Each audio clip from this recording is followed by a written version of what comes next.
Welcome to Living Teal at the Table with Fare, the destination to talk about anything and everything, but most of all, food. Because we're here to make sure what you eat makes you feel great and never makes you sick. A seat at the table is brought to you by Fare, taking the fear out of food, one breakthrough at a time.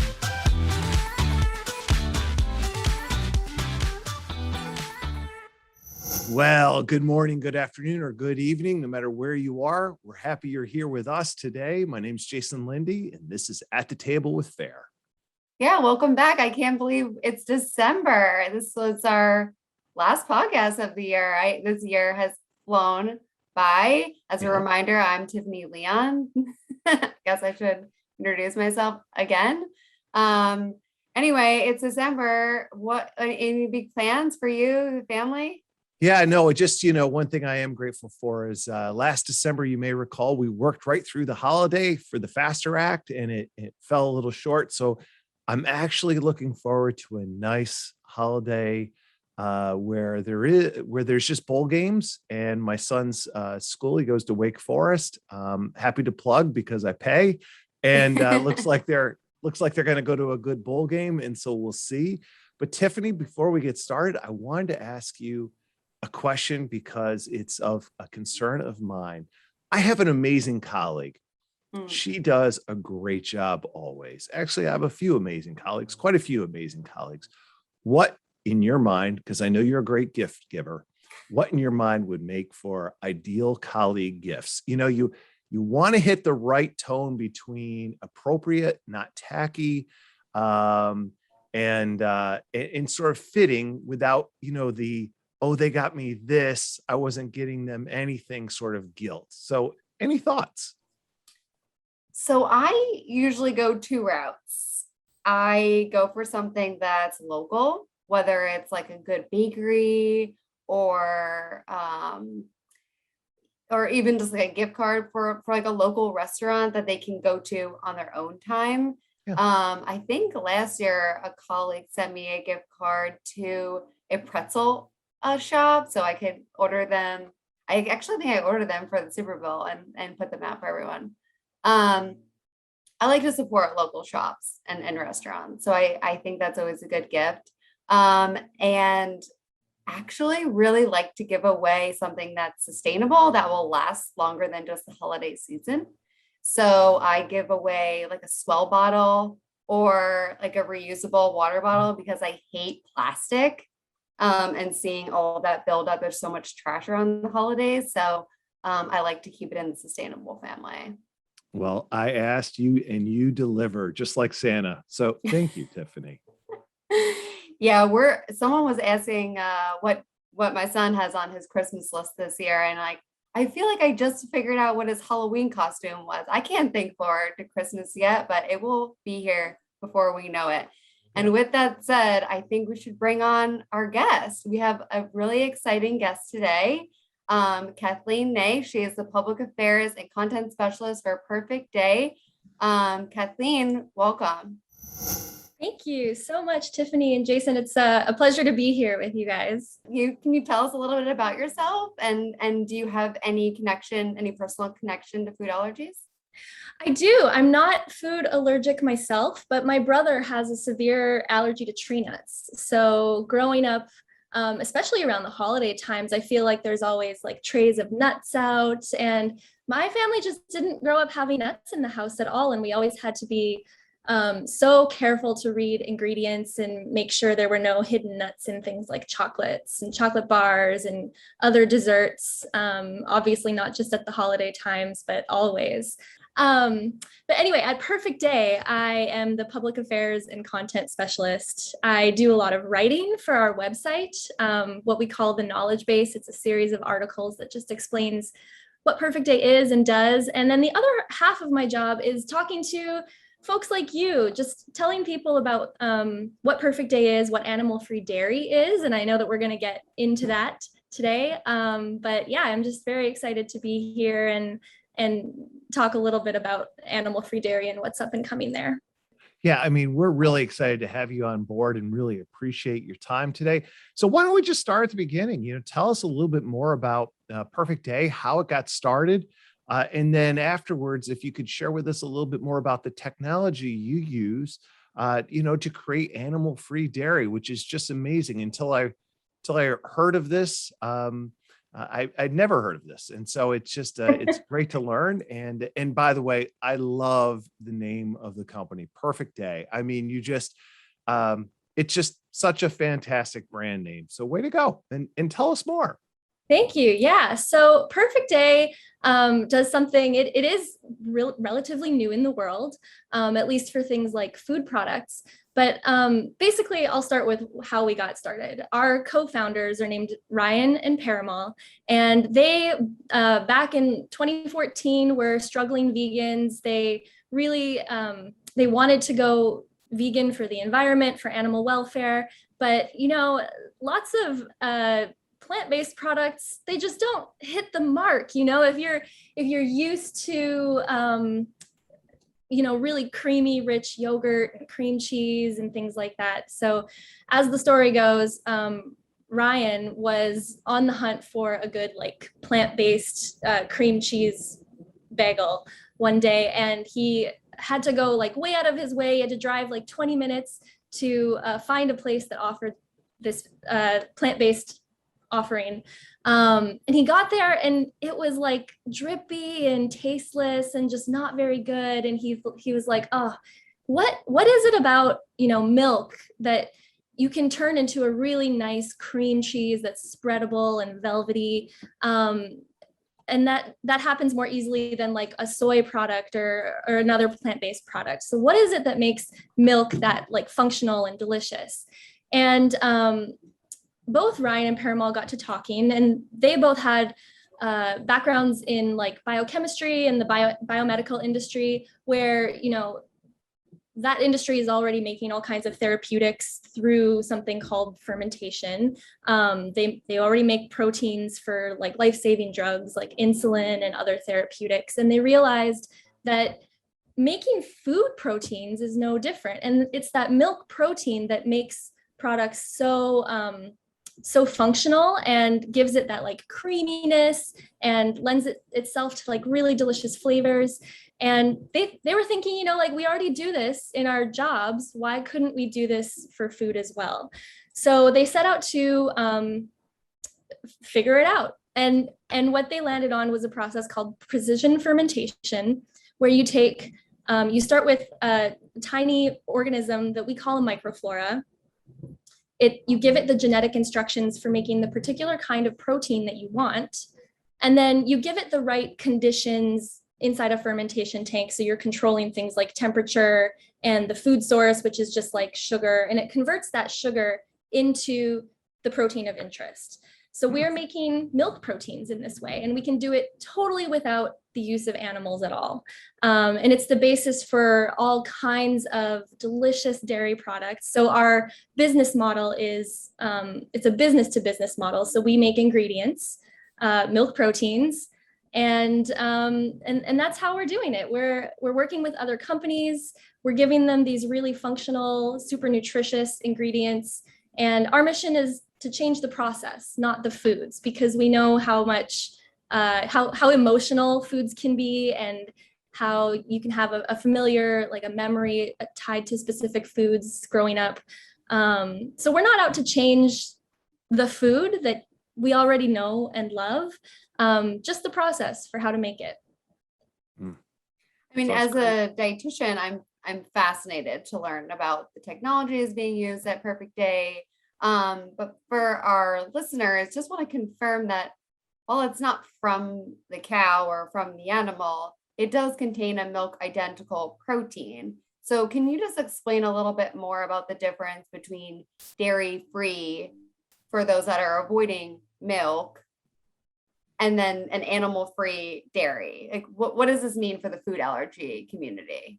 Absolutely. And we realize that it can be so confusing with all of the different labels that are out there on food products these days. We've got dairy-free, we've got plant-based, and now we're trying to introduce animal-free dairy. How are we going to keep them all straight? So from our perspective, dairy-free means made without milk or any other components derived from milk that's from cows. So that means that a dairy-free product is okay for somebody who has a milk allergy or who is lactose intolerant. But a dairy-free product might still contain eggs. It might still contain, meat. It is not like vegan or totally animal-free. Contrast that with plant-based, and that means a product that is made without any animal-derived inputs whatsoever. So that's, again, okay for someone who has a milk allergy. It's okay for someone who's lactose intolerant. It's okay for somebody who's vegan or is otherwise trying to reduce their consumption of animal products, because it would have, in addition to having no milk components, it would also have nothing derived from eggs or meat, etc. Mm-hmm. Now, animal-free dairy is different. It's still dairy. It's made without any animal inputs, but it's still fundamentally dairy because it is, or it contains, milk protein, just not milk protein derived from cows or animal agriculture. So that means that it's okay for people who are lactose intolerant. And here's why. Okay, so we're making milk protein. And lactose is a milk sugar. So it's another component of milk, but it's not the same component that we are making. And our process does not, there's no sugar byproduct that makes lactose. So it's okay if you're lactose intolerant, but it's not for you if you have a milk allergy, because it is the exact same protein. So for the allergy community, that means it's really important to know terms like dairy, milk protein, milk allergen, whey, casein. Those are the specific types of protein. Mm-hmm. And if you see anything like that on any product packaging, I would say continue to stay away from this product if you are milk allergic. Yeah, thank you for clarifying that. Like you said, there are so many front of package and back package labeling that our community is looking at, and we just want to be very clear in our messaging as you are. And you mentioned something else that I just wanted to follow up on, that you are a B2B company, so you're selling these proteins to other companies to then make other products. How do you know if a company is using your protein and then they should be looking out for that milk allergy flag? That's such a great question. So I want to hit a few points here. So we started out talking about our products as vegan, used on food labels, and we quickly realized, hearing from people in the allergy community, why that framing was problematic. And I'll get to that. I'll talk a little bit more about that in a minute. Another thing that I want to touch on is regulation around how allergens are labeled in general, like kind of the federal landscape for how people recognize allergens on food packaging. And then additional measures, and I think this gets more deeply at your question, Tiffany. Additional measures that we ask our partners to take to call out allergens on package. So going back to that first point, we obviously we're a vegan company, and the original motivation for our founders to start the company was because they were struggling to go vegan and still enjoy the foods that they grew up liking. And so we talked about our protein and our products as though they were vegan. But we quickly started to hear from the allergy community specifically that the word vegan on a package, a food product package, signals safety, because it means, it doesn't come from an animal, so it must be safe for me and my family. And we realized very quickly that that is not sufficient messaging, because we don't want anyone to get sick from our products. So then that's when we pivoted to using terminology like animal-free. So we call it animal-free dairy.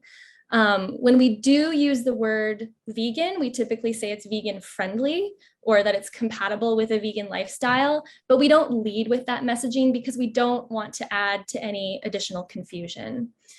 That brings me to the kind of federal landscape for how allergens are called out on packaging. So the Food Allergen Labeling and Consumer Protection Act, or FELCPA, as I'm sure you guys are both aware of this, and probably much of your audiences as well, but it requires that we list clearly the ingredients in the ingredients list. And at the end of the ingredients list, the word contains followed by whatever allergens are present. So on our packaging, that would look like non-animal whey protein in the ingredients list. And then at the end of the ingredients list, the words contains milk allergen or contains milk protein. And we mandate that all of our product partners require a front of pack disclosure. So that would look like contains milk protein or contains milk allergen on the front of the product labeling. And that's because we don't want to put the onus on consumers to have to turn that package around. We want it to be really clear that despite this being an animal-free product, it still contains a milk allergen. So you still need to take the appropriate precautions with it. Yeah. Well, Kathleen, I can't thank you enough. So I grew up with a dairy allergy, and at a time when this kind of labeling just did not exist, frankly. And one of the things that we've worked on here at FAIR last year was the food allergy consumer journey. And we asked thousands of people in the food allergy community about their preferences on labels. And front of pack was a big winner. So thank you so very much. And if there are some brands, that you deal with that you'd like to call out, we would love to promote them that right now and just have them listed or shared with our audience, because obviously, I don't want people looking for perfect day on the shelves of their grocery store, but what products should folks look for? Yeah, so we have a number of brands that we're working with. And on all of the brands, we have kind of like a co-branding, co-label system going, where it'll have like the main brand, obviously, and then kind of in a smaller section, it'll say like better with perfect day, and there'll be like a little button that has our logo. So that is one thing to watch for. But the brands that we work with currently in ice cream, we've got Brave Robot, which has a phenomenal lineup of 8 different flavors. And I hear they're coming out with more flavors very soon, so watch for that. Brave Robot makes ice cream and cake mix. They just announced cake mix. And we've got Nix. Nix ice cream is like a Swedish style ice cream. Right now you can only buy those online, but they're like a low carb keto brand, and they've got a vegan line with Perfect Day. Then there's Graeter's, which is a very popular brand in the Midwest. I think they're based out of Ohio. And they're like a 150-year-old dairy company, ice cream company. And this product, it's so creamy and rich that they would not offer a plant-based or like an animal-free version of their ice cream until they tasted ours, because they realized how functional that milk protein really makes the ice cream. And it makes it really creamy and just melt in your mouth. And it really hit the mark for them in terms of quality. So that was why they decided to partner with us. And then we've got a new brand that we just launched products with called Modern Kitchen, and they make a cream cheese. Nice. I And was going to ask if it was being used for a cream cheese, because you mentioned in the beginning that the founder was hunting for a cream cheese. Yeah. That one was high on our priority list to make. And so we're really proud that we've got 3 really great flavors of cream cheese that are out with Modern Kitchen. And then we also have some food service partners that service like different university cafeterias and things. And we're looking to expand in that way as well. Well, that's fantastic. Fantastic. Yeah, that's awesome. I used to work on a college campus, and one of the things that a lot of the students are looking for is, plant-based options, plant-forward options, vegan, vegetarian, because they are champions of sustainability. So how does Perfect Day, measure up in terms of sustainable products? This is my favorite part about what we're doing, and I love to talk about it. So as you and your listeners may or may not know, we have a warming climate, and we need to do everything we can. It's really an all hands on deck type of situation to tackle climate change. and work together in that way. So earlier this year, we did a life cycle assessment, which measured the production of our protein on a few different metrics. We found that making whey protein this way compared to conventional methods of like farming bovine whey uses up to 99% less water usage. It lowers greenhouse gas emissions by up to 97%. And our method of producing protein this way uses up to 60% less energy from non-renewable resources. So those numbers are really incredible, but they're also kind of hard to visualize or really like understand what that means. So if just 5% of US food makers swapped their milk protein for animal-free whey protein made through precision fermentation, we could collectively save the amount of water needed to fill 1.4 million Olympic-sized swimming pools. Like an Olympic-sized swimming pool is already a very large pool, and I can't even fathom what 1.4 million of them is. Put another way, that's the same as 50% of the volume of Lake Tahoe, and I live in California, where Tahoe is just a few hours drive from me, and it's the second deepest lake in the country. And that would be the equivalent of saving 50% of that volume. So that's an incredible amount of water saved. We would cut back on the non-renewable energy needed to power Washington, D.C. for 6 years, and the greenhouse gas emissions of 2.7 million passenger vehicles driven for 1 year. So the savings on environmental metrics are really incredible. And, you know, I have faith that the dairy industry itself is going to continue making their own improvements. They've made lots of strides in the last several years, but like I said, climate change is really an all hands on deck problem, and we need to work toward all kinds of solutions together, changing the way we both produce and consume foods and energy and all kinds of things to make a meaningful difference toward that goal of keeping warming under control. Well, here's the perfect day for doing that. That is, and for the days that will follow. I mean, that is wonderful. Thank you so much for your commitment on that. And I just think it's fantastic. Can you tell us a little bit more about some other benefits of the animal-free dairy products? For example, you did mention, I just want to underscore though, that those with a lactose intolerance are able to enjoy your products, while those who have the defined milk allergy should stay away. And is that correct, Kathleen? Yeah. So as I mentioned before, I mentioned before that lactose is a milk sugar. Our process does not create sugar; it creates protein. So these products are lactose free. They're also cholesterol free, and because it's the same as protein derived from an animal source, it's got all of those essential amino acids that we need in our diet, and it's super digestible. So it's a great option for people who are lactose intolerant or need high quality protein in their diet and don't want to, sacrifice their favorite foods. It's also a great option for people who choose not to consume animal products for whatever reason, whether they're vegan or they're trying to just cut back on their environmental footprint through animal foods. You don't have to sacrifice your favorite foods. You can eat what you love without compromising on your values. With an important caveat, it's still not for those who have a milk allergy, unfortunately.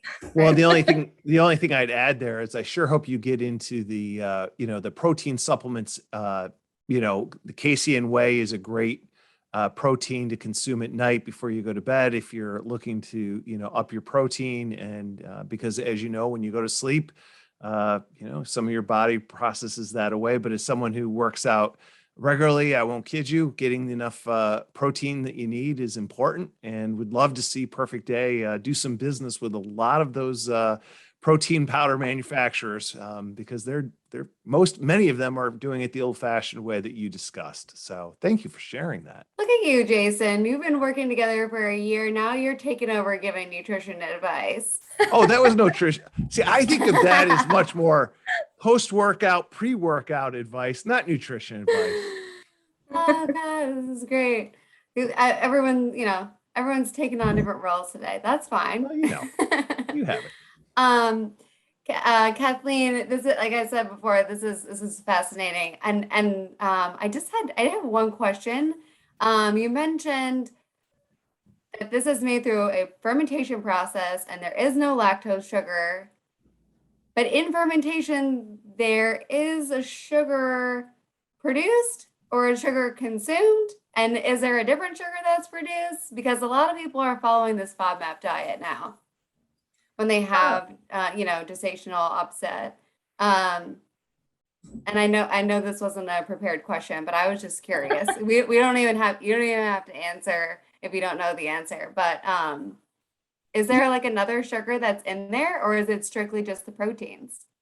Yeah, that's actually a great question. I won't comment on low FODMAP because I know just this is strictly for my own knowledge. Sorry. Yeah, that's okay. That's okay. No, you're totally right. That's a great question, and we do use sugar as in fermentation terminology, we call it a feedstock.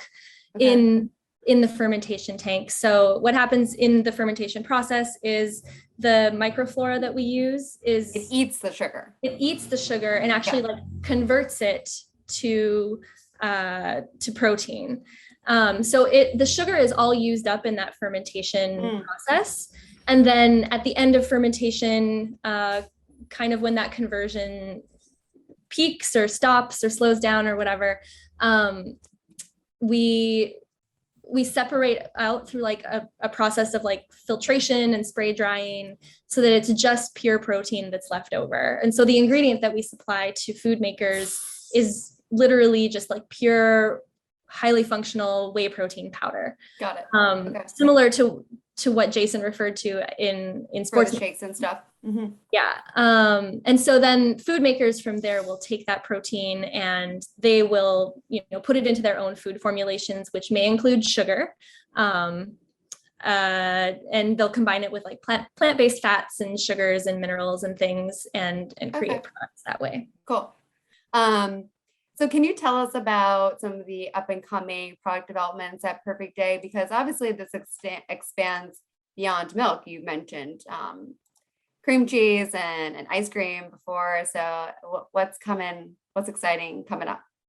Yeah, I think I also touched on food service where we've got cake mix and gelato, and cake mix is also available for individuals to purchase as well. Look for announcements soon, Jason, about sports nutrition products to come. And our food development team is always working on all kinds of different prototypes. So like, I know that I've seen or had the chance to taste initial versions of like fluid milk for coffee or for your breakfast cereal, yogurt, even confections like chocolate, which, chocolate often contains milk as well. So there's all kinds of things coming through the pipeline, and I'm really excited for a bigger variety of products to be available, especially in grocery, because that means that I'll have the ability to buy it too. Well, so are we, Kathleen. This is just fantastic, and so our audience and us can pay attention to all the great developments that are coming down the line from Perfect Day. Where can we find you online? Sure. Yeah. Our website is www.perfectday.com. And we have a lot of educational content on our website. If you click on the Learn tab at our website, you'll get to the knowledge base, and we have articles all about the sustainability, the process that we use to make these proteins without cows, and even things like terminology, where we just as we talked about the differences between animal-free dairy and dairy-free and things like that. So definitely go explore our website. We also have a lot of content on our social media, and our handles on, I think, every platform that I can think of is just at Perfect Day Foods, all one word. Fantastic. Well, we're looking forward to it. And before we leave, I'll ask you the same question I asked Tiffany. Any great, colleague gift ideas for the audience to take away? Anything that you like to give as a gift at this time of year? Oh, that is a great question. I have a few friends that work in the food space, and I like to give food products that I know have come from sustainable sources, kind of just like Tiffany was saying. Also, can I also just plug like entertaining at the holiday times? Yes, I just please. I was gonna ask, I was gonna ask because you mentioned all these resources on your website. Do you have any like recipe ideas on or like cooking tips and ways that our community can use your products or some of the yeah. products that they're in? Yeah, so I feel like ice cream is delicious at any time of year and also delicious alongside pie, which is often served at, we just had Thanksgiving and Christmas upcoming. But I also have made a butternut squash soup where I've stirred in some of the modern kitchen cream cheese it's a harissa flavored cream cheese. So it gives my soup a little bit of that like creamy, but like slightly peppery kick. I've also made mashed potatoes and stirred in the modern kitchen. They have a onion and chive flavored cream cheese, and that goes really well in mashed potatoes too. So yeah, that's That my sounds advice so for great. animal-free holiday tables. Yeah, no, that sounds great. Now I want butternut squash soup tonight for dinner. So thank you for that. Yeah, you're welcome. Well, Kathleen, thank you so very much for stopping by this afternoon. We hope you have a wonderful holiday season. Thank you so much for having me. It's been a pleasure, Tiffany and Jason. Yeah, happy holidays. Happy holidays. Holidays. Well, Jason, that was awesome. I'm glad we were able to have Kathleen on here to clarify some questions. I know from some of our community, they have interest in this product, and I'm glad that she was able to talk about it and all the exciting things in non-animal protein, even though it's still milk protein. I'll get it one of these days. But what's your idea of a perfect day? Well, I was just impressed. Going back to our last host for a second, I was just so impressed with your dietitian and nutrition knowledge. I was left in the dust there, and I was learning and listening a lot. So thank you, Tiffany. As always, you make me a better colleague and a better co-host. Yeah, for me, my idea of a perfect day starts with getting up early after going to bed, hopefully early the night before, getting a great workout in, and hitting, and this is a non-plug, but if Starbucks wants to help us out, I'd love for that. Hitting a green tea at Starbucks and then flipping on the screen and getting to work here at Fair, either here at the home office or in the office in McLean. Obviously reading, writing, doing the work, and spending some time with family and friends would be a great way to close. What about you, Tiffany? What would be your perfect day? Yeah, I mean, I would love to wake up with a good cup of coffee. Hopefully, it's already made by my husband. That makes it even extra special. Some morning snuggles with the baby. And I'd love to get outside, whether it's a run on my own or, taking him into DC. There's so many things that I would love to do with him.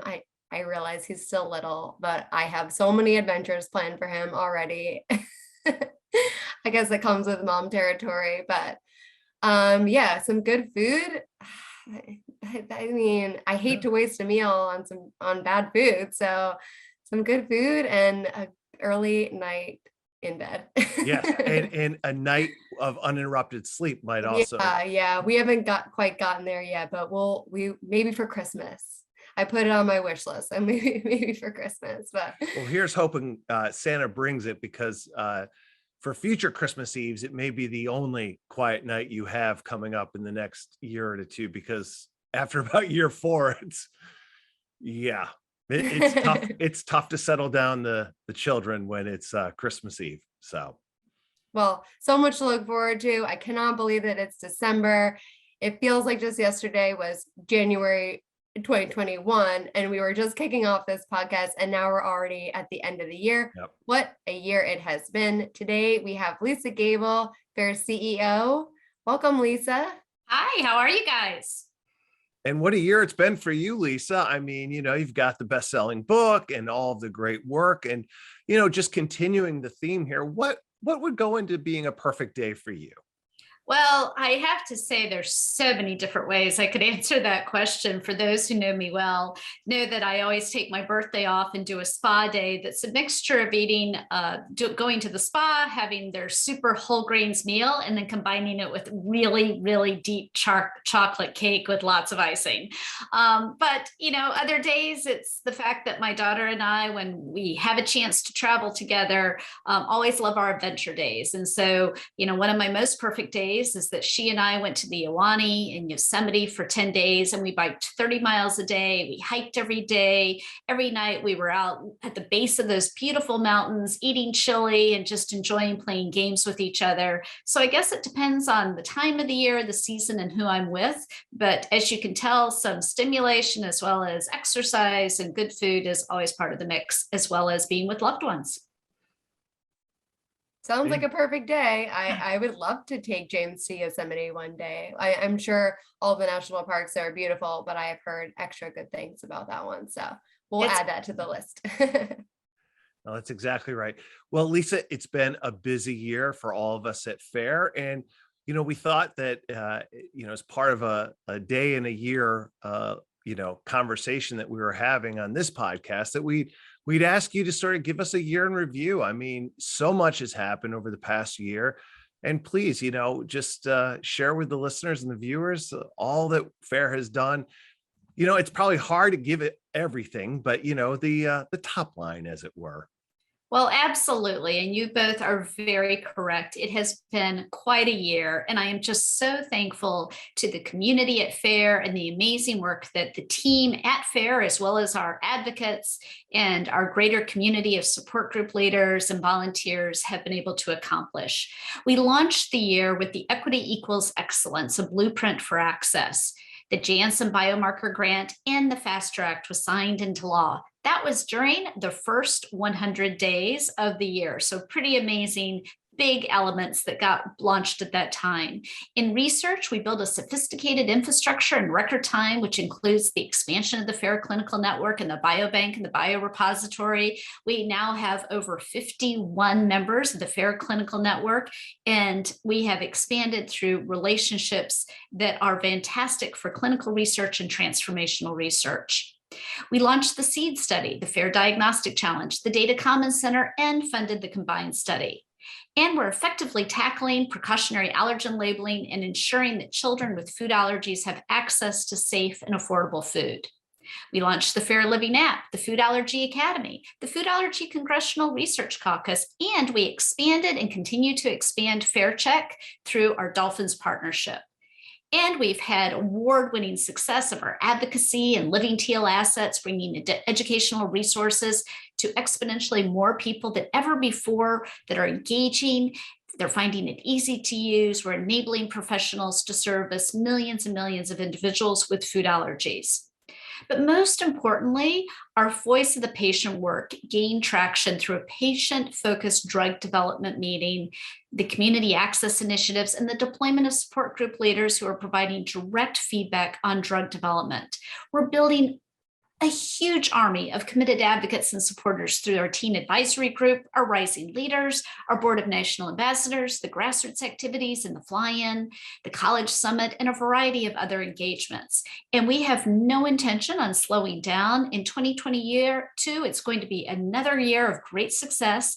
And we are planning to be hyper-focused in making sure that we move the needle on the issues that are most important to our food allergy families. So again, thank you so very much for all that you've done to support us.